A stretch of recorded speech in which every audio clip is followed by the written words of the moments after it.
20 বছর বয়সী জিৎ, তার সদ্য ব্রেকআপ হয়েছে। সে ঠিক মতন খাওয়া দাওয়া করছে না, ঘুম হচ্ছে না, যখন তখন কান্নাকাটি করছে, পড়ে যাচ্ছে, এইরকম একটা অবস্থার মধ্যে রয়েছে। ওর বন্ধু বান্ধবরা ওর কাছে আসছে, বলছে যে ভুলে যা, মুভ অন কর, এইটা নিয়ে এত ভাবছিস, এত ভেঙে পড়ার কি আছে, এই ধরনের কথা ওকে বন্ধুরা বলছে। আপনাদের পরিচিত লাগছে এই ধরনের ঘটনা? চারপাশে কীরকম দেখা যায় বা শোনা যায়? আমরা আজকে মনমি সিরিজে এই বিষয়টা নিয়ে আলোচনা করব যে ভুলে যা বললেই সেটা ভোলা যায় না। এটা কিন্তু একটা সম্পূর্ণ মিথ। তাহলে চলুন আমরা দেখে নিই যে কেন সেটা ভোলা যায় না। প্রথমেই বলবো যে আমাদের ব্রেইনের যে সিস্টেম, সেটা কিন্তু কোনো সুইচ বোর্ড নয় যে সুইচ অফ করব বা অন করব, যে হঠাৎ করে আমি অফ করে দিলাম, পুরোটা আমার থেকে চলে গেল, বন্ধ হয়ে গেল, সেরকম নয়। 2 নম্বর, কম্পিউটারের মতন কাজ করে, অনেক বেশি কাজ করে ব্রেন, কিন্তু সেই কম্পিউটারের মতন কোনো ডিলিট বাটন কিন্তু এখানে নেই, যেটা ডিলিট করে দিলে পুরো ফাইলটা উড়ে যাবে, সেটা হবে না। কোনো ইরেজার নেই যেটা দিয়ে আমরা কিন্তু মুছে ফেলতে পারি সেই ক্ষত বা সেই পেইনফুল মেমারিগুলোকে। এটা আমরা সবাই কিন্তু জানি কম বেশি, কিন্তু তা সত্ত্বেও আমরা বলে ফেলি এই ধরনের কথাগুলো, যার জন্যই এটা মিথ, প্রচলিত ধারণা আমাদের মধ্যে ছড়িয়ে থাকে এবং আমরা বলি। তাহলে উল্টে আরও কী আছে দেখে নিয়ে একটু। ব্রেনের মধ্যে যে থ্রেটফুল সেন্টারগুলো থাকে, যেগুলো বেশি বেশি করে এই পেনগুলোকে কিন্তু ধরে রাখে বা মনে করায়, তাহলে এগুলোর তো রয়েছে সেই আদি মানুষের সময় থেকে। এই সময়টা যে ঘটনাটার মধ্যে দিয়েও যাচ্ছে, সেই সময় কিন্তু সেগুলো আরও বেশি অ্যাক্টিভ হয়ে রয়েছে, যার জন্য কি হচ্ছে, ওর পেইনটা কিন্তু অনেক বেশি হচ্ছে।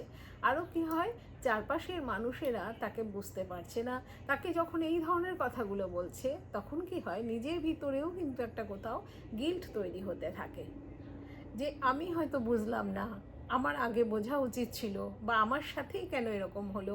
বারে বারে বারে বারে এই প্রশ্নগুলো ওর মাথার মধ্যে ঘুরে ঘুরে আসতে থাকে। আর যখন তাকে বলা হয় যে তুই এটা থেকে মুভ অন কর, বা এটা নিয়ে এত ভাবছিস কেন, তার মানে তাকে কোথাও কিন্তু আমরা আরও অজান্তেই ছোট করে দিচ্ছি বা কষ্টটাও বেশি দিচ্ছি। তার কারণ হচ্ছে, একটা রিলেশনশিপ মানে কিন্তু শুধু একটা ঘটনা নয়, তার সাথে জুড়ে থাকে অনেক রকমের অনুভূতি, প্রত্যাশা, অভ্যাস, ভবিষ্যতের স্বপ্ন। এই এত কিছু জিনিস একই মুহূর্তে ভেঙে চুরে চুরমার হয়ে গেল। তাহলে আমরা সেটার জন্য তো কষ্ট পাবো, দুঃখ লাগবে, হতাশা আসবে, ব্যর্থ মনে হবে, নানান কিছু অনুভূতি এক একজনের জন্য এক এক রকম লাগে।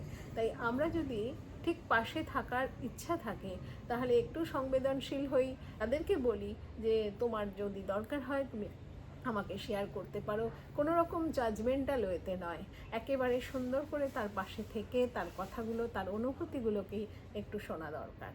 আর ধীরে ধীরে তার রুটিনটা যদি একটু শুরু হয়, তার ডেলি অ্যাক্টিভিটিসগুলো যদি শুরু হয়, সেই দিকটায় যদি একটু লক্ষ্য রাখতে পারি, তাহলেই কিন্তু সত্যি সত্যি নতুন নতুন অভিজ্ঞতা, নতুন কাজ, নতুন কিছুর মধ্যে দিয়ে তার এই যে রিলেশনশিপ, সেটার অর্থটাও তার কাছে কিন্তু বদলে যাবে, ধীরে ধীরে বদলে যাবে। তাহলে সেই সময়টা আমাদের দিতে হবে, তার সাথে সাথে কিন্তু ইমোশনের হিলিংটার দরকার আছে। আপনারা অলরেডি জানেন যে হিলিংয়ের একটা নির্দিষ্ট প্রসেস আছে, ইমোশনাল হিলিংয়ের। যে কোনো পেইনফুল ঘটনা থেকে সেইটা কিন্তু একটা প্রসেস হয় ধীরে ধীরে, সেই ধীরে ধীরে প্রসেসের জন্যে কিন্তু আমাদের বেশ কিছু জিনিস করতে হয়। তাহলে আমরা পাশে থাকবো, শুধুমাত্র তাকে হোল্ড করব, তাকে শুনবো। তাহলে আমরা এই মিথটা ভাঙবার চেষ্টা করলাম যে ভুলে যা বললেই কিন্তু ভোলা যায় না, এটা কিন্তু সম্পূর্ণ মিথ। আপনারা এই ধরনের প্রচলিত ধারণা নিয়ে যারা আরও অনেক বেশি জানেন বা আছেন, আমাদেরকে জানান। আমরা একটু মনোবিজ্ঞানের দৃষ্টিভঙ্গিতে দেখতে চেষ্টা করব যে আসলে কি হয় বা কেন এটা হচ্ছে না। ধন্যবাদ।